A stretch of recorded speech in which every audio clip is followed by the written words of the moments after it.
Okay, Jess Sunday, this is your first run. But they honestly picked this up because pressure is their language. They understand it. We don't necessarily know how to use it, but they already come out of the box, and that's why in a day, right, well, half a day, you can make some serious improvements when you change you. Yeah. Right? And that's what I love about natural cues, is that you can make a big improvement once you understand yourself. You still have to train the dog for something. There we go, that's better.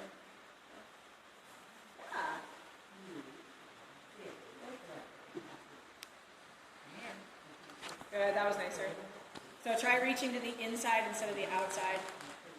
That's all right, she can shake it off. And if she shakes it off, just move with her. Because she said she needed that release, so if they shake, I just kind of go with it. It looks kind of weird. But I'll actually, if they shake, I'll just kind of like move with them. Right? Because I want to encourage that. I'm like, yeah, let's just shake it off and try again. Stops us from getting too serious about it. We take ourselves too seriously sometimes. Okay, good. Good. Okay, so then just try pivoting to the side. So pull her into the sit like you did, because that was super nice. Yeah, so just pull her body language up into the sits. Oh, very good. And then pivot to her side. There we go. And then reach to take the collar off from the inside. That's much better. So she doesn't feel the need to move away from you there until that comes off. So that would be a leash trigger. Okay. And that's okay. We can invite her back. We just need to know that, right? So nothing to do at that point is me saying, they did anything wrong. It's just observation. Because I need to know what their triggers are. They all have them. Every dog has them. But I need to know what they are. So because she didn't move away from me there when I went to step and take the leash off, I know it wasn't me pushing on her space. So if there's a reaction the second the leash comes off and she previously wasn't moving away from pressure, then it's most likely a trigger. So the leash coming off is a trigger to bugger off and do something. Yeah. So what we're going to do once we get her back here, we're just going to work on developing a more positive leash trigger. And it's like super common. Most dogs don't have positive leash triggers. I know better, and I've created it in multiple dogs. The only difference is when I then observe it and see it, I know how to fix it, and I know that I created it right.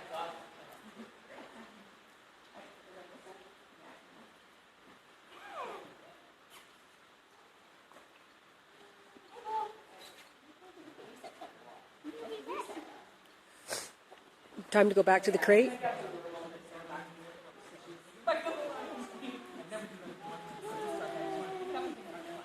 Okay, so we're going to go put the leash back on. Yeah, there you go. Okay, so we're specifically going to work the leash trigger a couple of times. So I'm going to show you, so I'll explain it. You can keep her on leash. You guys want to see a demonstration of how to actually work leash triggers? This is how I do it. Okay, so you did a really good job problem solving, right? And I play around. So every time the dog gives me a pressure reaction, which she did a few times, I don't take it personally. She's just giving me information. So I try something different. Okay? So I want to get no reaction of moving away before I go to touch the leash. Otherwise, it could be based on body language.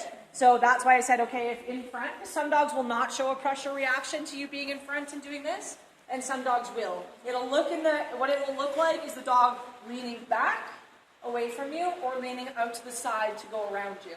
So if you go to do this to your dog and you go to take the leash off like that and they back up a step, your pressure is strong enough it's actually making them want to move away, right? It's like someone standing really close to you. Your tendency is to do this, right?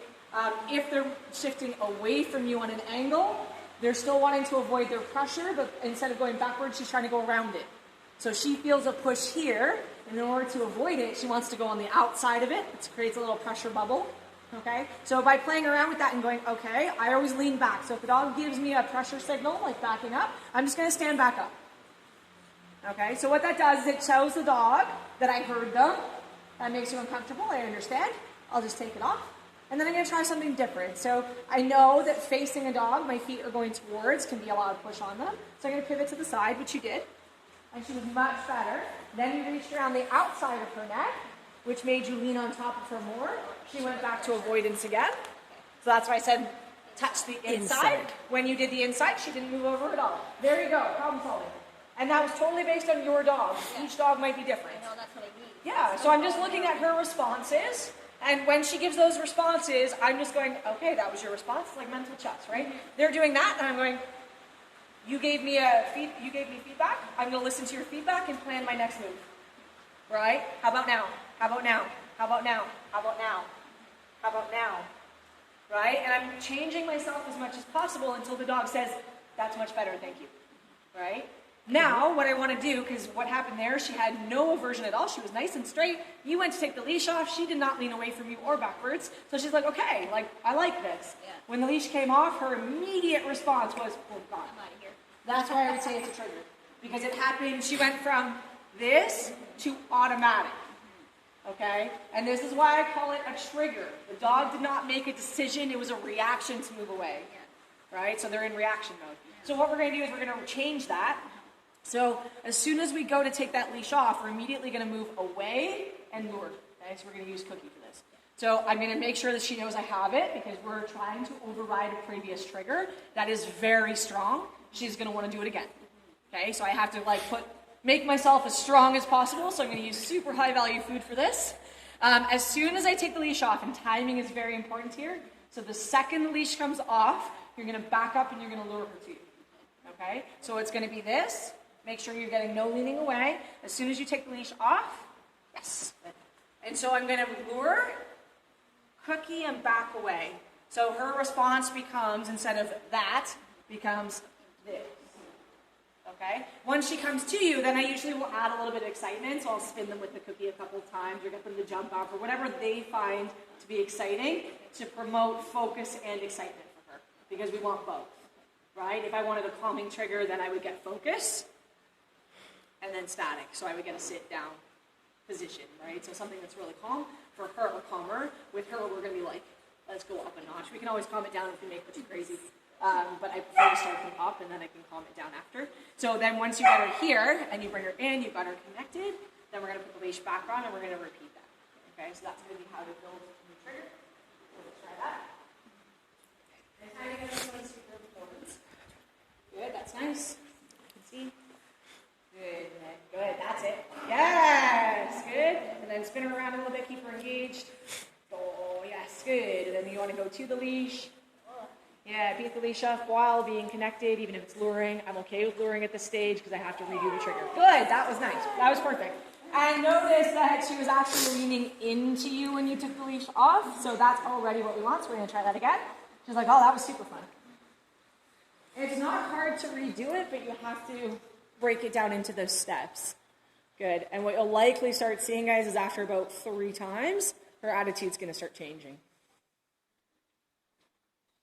Okay, so if she does that, just stand back up. Good. That was nice. You see how as soon as you gave and you're like, okay, I'm listening to you, she sat herself back down. Yes, there we go. Good. And then just keep her connected with you. So as soon as you gave her the cookie, she just kind of glanced away. She thought about it, and that's okay. Yeah, and then go to your leash. Keep her engaged as you pick it up. This is the coordination part.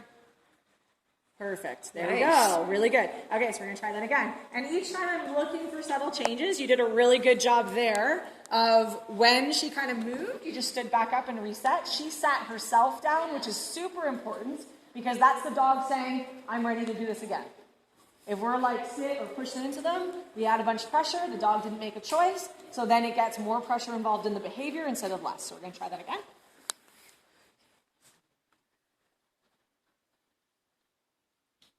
So a little bit, yeah. There was a border collie at the door. She was like, oh, there's someone. Yeah, and we can move her around a little bit. So now just get her chasing your hand again. So we're just going to go to lure. So lure, focus, yeah. So I'm not going to try and start the beginning with an unfocused dog because I am very careful that I'm not building in distraction into my beginning leash triggers. So I need focus from the dog before I really start this. Wait, she's getting twitchy now. Yeah. So that was good. You actually see her doing that little bit like, oh. Good. Okay, nice. All right, so we're going to, connect, put the leash back on. Okay, so now what we're going to do. Sorry, Rach. Yeah, okay. So now we're going to take that because now already she's like, okay, got it. So now what we're going to do is we're going to add a little bit more duration because that's the part specific she struggles with, which is create a lot of it. So we're going to do the same thing, except when you invite her to you, then you're going to get her to sit and you're going to take a step of a lead out. So it's going to be using that energy to draw into you. So I go here, yay. She sits, I take one step of a lead out, and then I release her for jump one and reward. So now what I'm doing is I'm creating a longer chain. Okay, so now it's the leash coming off is not always going to equal reinforcement right after. I'm starting to put fun things immediately after. And this is how I use the leash trigger to create more excitement on jump one. It's also how I use the leash trigger to work with distractions here. So it becomes like this whole start sequence is super focused for her, and that becomes the normal, right? So it'll be here, invite in. I always invite. I don't ever sit the dog and take the leash off with the dog like this. Okay? Because what you do is you remove their choice and you remove their connection to you. That step away is what helps her disconnect from the environment and onto you. So if we tell her to sit and take the leash off and we don't invite them into us, we're starting with no connection. Right? So you're going to invite her in, so she's going to be here. Right? I take the leash off. I invite in by taking a step back. So draw, bring the energy up. Sit. Good. Yes, go. Right? So I'm creating this draw into me, connect with me. I'm offering that for her because that's huge for confidence. They need that. And then I'm channeling that into just one short step of a lead out so that I can keep that focus, energy, and confidence into my lineup routine. And do you think that the leash off could even be just a little bit more away from the obstacle and then do this invite her in? Yep, you can definitely play with that. I like to keep it as short as possible because I know that she struggles with longer chains. But yes, you start to build this. So with dice, I actually took the leash off outside the ring, right? So it created the trigger right as I came into the ring, or like right inside the ring. I would take that off. I've been doing all different things. Yeah, I've which been a lot of us coming do. in without a leash and just sitting her down and going sometimes. So Yeah, it's easier though. Like when we do all sorts of different things, we can't create a consistent trigger. That's what I mean. So through training this, you're actually creating the leash coming off, snaps the dog into the right headspace for you. Right? So it becomes that mental trigger, which again, when we're looking at, performance, like athletes all over the place in lots of different situations, like you create mental triggers to zone you into the state of mind you're running in. Right? So let's try that with her now.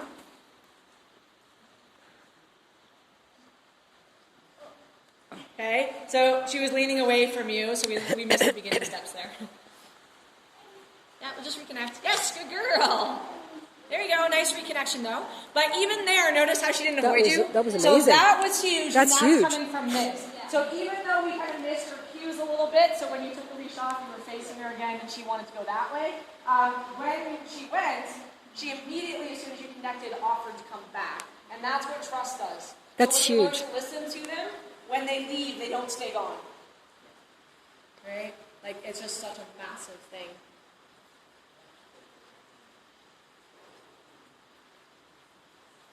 Good, and then get the sit from there, and then release her. Go. Beautiful.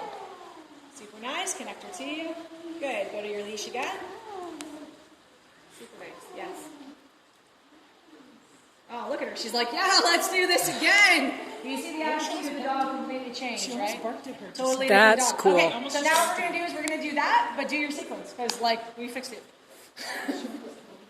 I know, so when we're watching the body language there, good. So we're just aware of her. If she needs to shake, just kind of shake it off with her. It's all right. Good girl. Yeah, and then invite in. Set her up. Good, lead out. Oh. Woohoo! She's supercharged now. Oh my God. That's all right, go with it. Just go with it. We just want speed. She's so happy now.